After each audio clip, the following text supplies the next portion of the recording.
Merci de nous rester fidèles sur les ondes de la 89.3 FM. Tout de suite, le journal. La Grande Muette à l'honneur sur l'ensemble du territoire national. À Ziguinchor, la communauté a rendu hommage aux forces armées au devant du combat pour le retour de la stabilité en Casamance. Le Sénégal retient son souffle à quelques heures du choc contre l'Afrique du Sud. Malgré l'incertitude, les Ziguinchorois affichent l'espoir d'une victoire sur le chemin de la Russie dans un an. L'actualité internationale et la revue de la presse mettront fin à ce journal. Le développement, c'est juste après ceci. Bienvenue dans cette principale édition présentée par Rokhaya Bey et mise en onde par Mahfous Kouyaté. La 14e édition de la Journée des Forces armées a été célébrée ce matin au poste de commandement territorial de la zone militaire numéro 5. Le thème de cette année est placé sous la contribution des forces armées sénégalaises à la paix et à la stabilité internationale. La cérémonie a été présidée par le gouverneur de la région de Ziguinchor, nous dit Mohamedou Salif Ndiaye.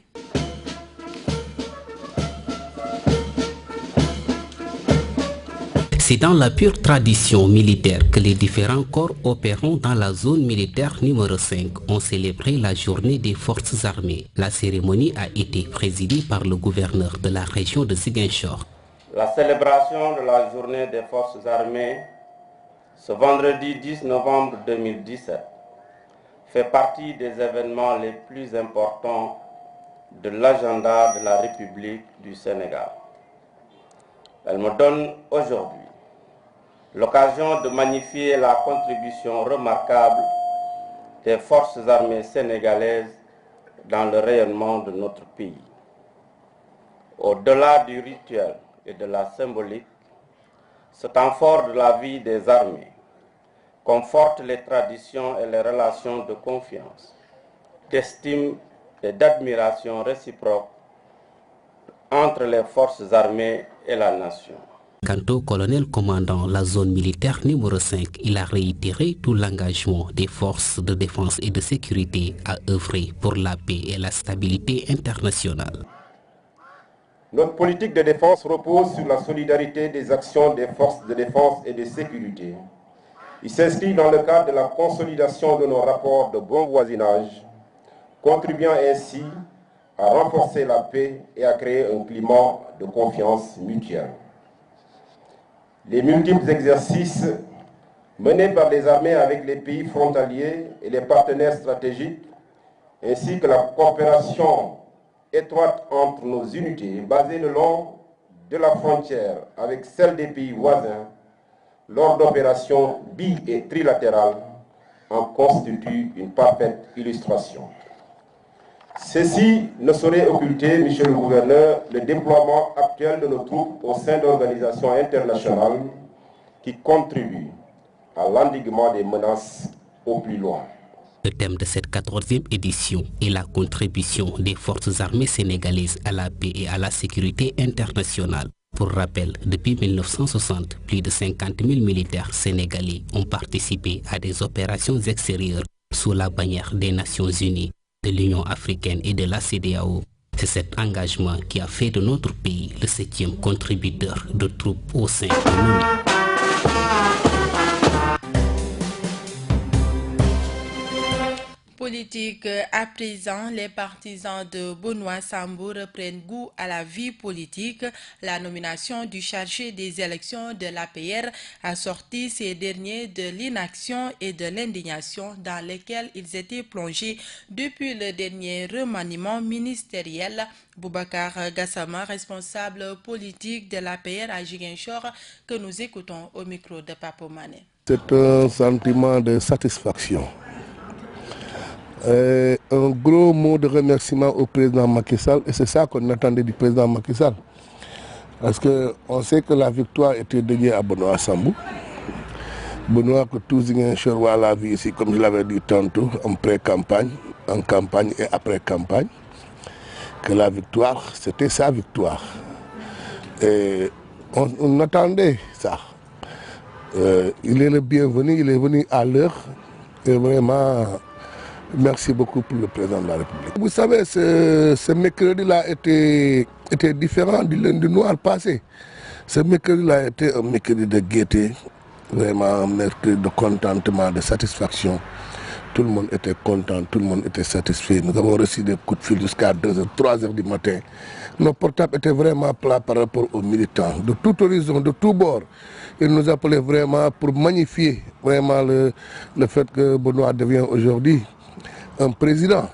Un président que les autres ont tendance à chercher un peu partout, mais lui, le manteau de président l'a trouvé sur place.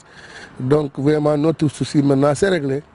On a un seul objectif maintenant, c'est de rendre grâce au bon Dieu, vraiment relever encore les pendules à l'heure, faire une grande rentrée politique, remercier le président de la République, préparer les élections de 2014, de 2019 et aussi préparer en même temps la mairie de Ziguinchor. C'était Boubacar Gassama, responsable politique de l'APR à Ziguinchor, qui s'exprimait au micro de Papo Mané. Les conducteurs invités sur le terrain de la défense des droits des enfants, le forum organisé au centre culturel a été un fort moment de sensibilisation en direction de ces usagers de la route pour une meilleure protection de l'enfance. Maawa Doumbia, membre de la plateforme des femmes, est au micro de Papo Mané. Il y a beaucoup de problèmes. Parce que d'abord les Jakartamans, parfois c'est des enfants, de tout petits enfants qui conduisent les Jakarta. Et ils sont dans la rue avec des comportements déplorables. Ensuite il y a les filles, surtout, qui côtoient beaucoup les Jakartamans. Et parfois, ces Jakartamans prennent 2 ou 3 filles sur une même moto. Ce qui n'est pas réglementaire. Et vraiment, ce qui est une indiscipline notoire de ces Jakartamans-là. Parce qu'il y a beaucoup de problèmes. Parce que c'est des situations à risque. Ces Jakartamans peut-être ne se rendent pas compte de ces risques-là. Et même les filles qui se portent, mais les parents doivent savoir que c'est des comportements à risque qui interpellent directement la société. Ouais. Dans les bus, il y a aussi des problèmes parce qu'il doit y avoir un nombre de personnes à prendre dans un bus. Mais parfois les bus sont pleins à craquer. Garçons et filles, vieilles, et tout le monde sont là côte à côte. Ce n'est pas bon. Surtout avec cette chaleur-là, c'est des problèmes. Parce que parfois, il y a des soucis d'attouchement, de frottement. Ça provoque, c'est ce que cela provoque. Et les gens ne se rendent pas compte de tout cela. Donc, il faut conscientiser ces chauffeurs qu'ils sachent qu'il y a un nombre à prendre. Dès qu'ils atteignent ce nombre-là, ils n'ont qu'à refuser de s'arrêter pour prendre d'autres clients. Ils peuvent descendre les hommes, vraiment s'arrêter de prendre et continuer leur chemin, d'autant plus qu'il y a d'autres cars qui arrivent. Culture, danse, 13h30, la première édition du festival Kabekel Festive, initié par un fils du département résidant en France, démarre ce samedi à Oussouye. Ce festival, dont le thème est Convergence pour le désenclavement et le développement de la Casamance, a pour objectif de valoriser la culture diola et de promouvoir les produits du terroir. Donald Lambal, initiateur du festival, s'en explique au micro de Sissa Okoli. Kabekel Festive, c'est une première édition qui va sans doute se répéter chaque année. Et pourquoi ce festival, premier festival? Parce que c'est à la fois pour faire la promotion de l'hôtel, ça fait 1 an qu'on est ouvert, et on a envie que le public connaisse cet hôtel qui se trouve à Oussouye, Bointen. Et pour ce festival, il y a aussi une conférence qui va être animée par un de vos confrères, un journaliste qui s'appelle Chérif Chérif Bodian. Et le thème de la conférence, c'est le développement et le désenclavement de la région de Casamance.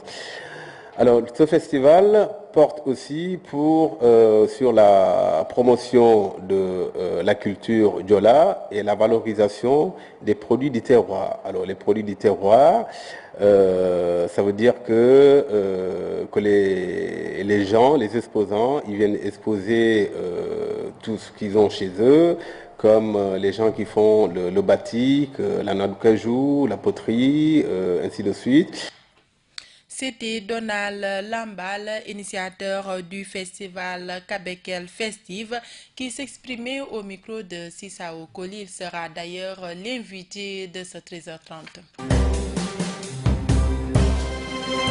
Sport à présent, le Sénégal joue son avenir dans la Coupe du Monde Russie 2018 cet après-midi en Afrique du Sud. Si une victoire suffirait aux Lions pour être présent à ce grand rendez-vous du football mondial, il reste qu'à Ziguinchor, les sentiments sont partagés avec cependant une prééminence pour l'optimisme. Abdou Sissi a recueilli l'avis de quelques Ziguinchorois. Le Sénégal a le droit de faire le mieux. Parce qu'aujourd'hui, c'est tout le monde qui en tout cas regarde ce match pour voir l'efficacité de l'équipe du Sénégal, dans la mesure où elle possède aujourd'hui des éléments très potentiels dans le niveau mondial. Et partout, on connaît l'équipe du Sénégal, les gosses ont de la détermination, et j'en suis sûr et certain aussi, ils ne vont pas se laisser faire. Mais il faut s'attendre aussi qu'il y a des surprises parce que l'Afrique du Sud, on va les trouver chez eux. Ils vont essayer de faire le maximum possible, et surtout ce que le président a déclaré, il dit qu'il va laisser en tout cas le public entrer, rien que pour influencer en tout cas l'équipe du Sénégal. Aujourd'hui, c'est exceptionnel. Donc je sais qu'ils sont avertis. Un match de football, c'est un match de football. Maintenant, par rapport à la rencontre, par rapport aux enjeux de la rencontre, je dirais que ça va être un match très compliqué, et pour le Sénégal et pour l'Afrique du Sud. Mais je pense que le Sénégal a encore beaucoup de possibilités, n'est-ce pas, pour gagner ce match. J'espère qu'aujourd'hui, l'arbitre, l'équipe sera vraiment une équipe à la hauteur. Et aussi pour dire que je pense que nous avons tous les atouts. Nous, Sénégalais, on a tous les atouts vraiment pour remporter le match. Actuellement, il n'y a pas de doute parce que l'entraîneur sait bien ce qu'il attend. Nos joueurs, ils sont prêts physiquement, tactiquement aussi, ils sont bien aussi. Le Sénégal est plus fort que l'Afrique du Sud. Mais s'il plaît le bon Dieu, le Sénégal va battre 2-0. L'actualité internationale de ce vendredi 10 novembre 2017 nous mène au Togo, en France et en Catalogne. Synthèse de Sonkaro Tamba. La contestation ne faiblit pas au Togo. Jeudi 9 novembre, pour la troisième journée consécutive, des milliers de manifestants sont descendus dans les rues de la capitale Lomé pour réclamer le départ du président Faure Gnassingbé, héritier d'une famille au pouvoir depuis plus de 50 ans. La mobilisation a été lancée par une coalition de 14 partis de l'opposition en fin août, avec des marches organisées presque chaque semaine qui rassemblent des foules dans la capitale, mais aussi à travers tout le pays et notamment dans les régions nord, longtemps réputées acquises au pouvoir. Les manifestants demandent une limitation du nombre de mandats présidentiels à 2 et la démission de Faure Gnassingbé. La présidente indépendantiste du Parlement catalan, Carme Forcadell, a été placée en détention provisoire en attendant le versement d'une caution de 150 000 €. Carme Forcadell a été écrouée ce jeudi. La présidente du Parlement de la Catalogne a passé la nuit dans une prison madrilène. Elle devra s'acquitter de 150 000 € pour retrouver la liberté. Une décision de la Cour suprême espagnole annoncée jeudi soir. 4 autres élus indépendantistes sont eux ressortis libres de leur audition et disposent d'une semaine pour réunir les 25 000 € de caution demandés afin d'éviter d'être incarcérés. Aux États-Unis, le chiffre a de quoi impressionner selon l'administration américaine. La visite en Chine de Donald Trump les 8 et 9 novembre aurait permis de signer pour 250 milliards de dollars de contrats, une pluie d'accords 15 au total qui permettent au président américain de claironner qu'il fait tout pour redresser la balance commerciale entre les deux pays jusqu'à présent favorables à Pékin. Boeing, Alaska, Gasoline, Development, General Electric, Qualcomm ou encore Ford, autant de groupes américains qui auraient profité de l'entre-gens commercial de l'ex-homme d'affaires milliardaire devenu président des États-Unis. Place maintenant à l'invité de la rédaction. Il s'agit de Donald Lambal, initiateur du festival Kabekel Festive. Nous l'écoutons au micro de Sissa Okoli. Je voulais surtout donner l'occasion à ces gens-là, ces bonnes femmes, ces hommes qui travaillent un peu dans le coin et qui, malheureusement, le produit ne sont pas reconnus. Alors, très souvent, les touristes, quand ils viennent, ils sont dans des hôtels qui ont déjà des stands où ils peuvent déjà acheter ces produits. Alors moi, mon but, c'est d'inviter, de faire venir ces touristes à l'intérieur du pays pour découvrir qu'en fait, ces produits qu'ils ont sans doute achetés dans les hôtels, il y a des bonnes femmes, il y a des hommes braves, courageux qui sont là, qui fabriquent ces produits. Et je veux inviter ces touristes, non seulement les touristes européens, mais les touristes locaux. Les touristes locaux, quelqu'un qui vient de Dakar, qui a envie d'acheter une noix de cajou faite par un producteur casamancé d'ici et qui repart avec. Ou alors d'acheter une poterie et qui sait que ce touriste de Dakar sait que ce produit a été fabriqué sur place par une bonne femme, une mamie qui est quelque part. Et cet argent, le peu qu'il va acheter, cet argent servira à la mamie de subvenir à ses besoins. Alors il y a aussi une compétition de lutte traditionnelle qui aura lieu samedi dans l'après-midi, suivie d'une danse ekonkon, parce qu'on parle de la culture Diola. Alors l'après-midi, ça sera autour de 15h la lutte, vers 18h, ça sera la danse. Et après, il y aura le concert suivi avec un dîner. Et les artistes qui sont invités, ce sont les artistes locaux, comme sans doute Joël Bassen, Augustin Carvalho, Siaka, il y a aussi Elder, et aussi un musicien de Ekonting, Diola, qui s'appelle Ekona de Molombe. Alors j'invite à tous les gens du département d'Oussouye, du département de Ziguinchor, de venir nombreux pour faire la fête. C'est une première édition et la réussite de la première édition va permettre de pouvoir organiser les prochains événements qui vont suivre l'année prochaine. C'est vrai qu'il est des fois un peu difficile, d'autant plus que moi j'habite loin, à 7500 km d'ici. Pour organiser tout ça, c'est un travail énorme, des coups de fil passés et tout ça, mais je ferai de sorte que chaque année, au même moment, à la même date, ce festival Hôtel Kabekel Festive, que ces femmes, ces hommes viennent exposer le produit et je ferai de sorte pour pouvoir le réussir. C'est tout de suite, le rappel des titres. La grande muette à l'honneur sur l'ensemble du territoire national. À Ziguinchor, la communauté a rendu hommage aux forces armées au devant du combat pour le retour de la stabilité en Casamance. Le Sénégal retient son souffle à quelques heures du choc contre l'Afrique du Sud. Malgré l'incertitude, les Ziguinchorois affichent l'espoir d'une victoire sur le chemin de la Russie dans un an. L'actualité internationale, la revue de la presse et l'invité de la rédaction ont mis fin à ce journal présenté par Rokhaya Bey, réalisé par Papo Mané et mis en onde par Mahfous Kouyaté. Merci de votre fidélité et bonne suite des programmes sur GMS FM.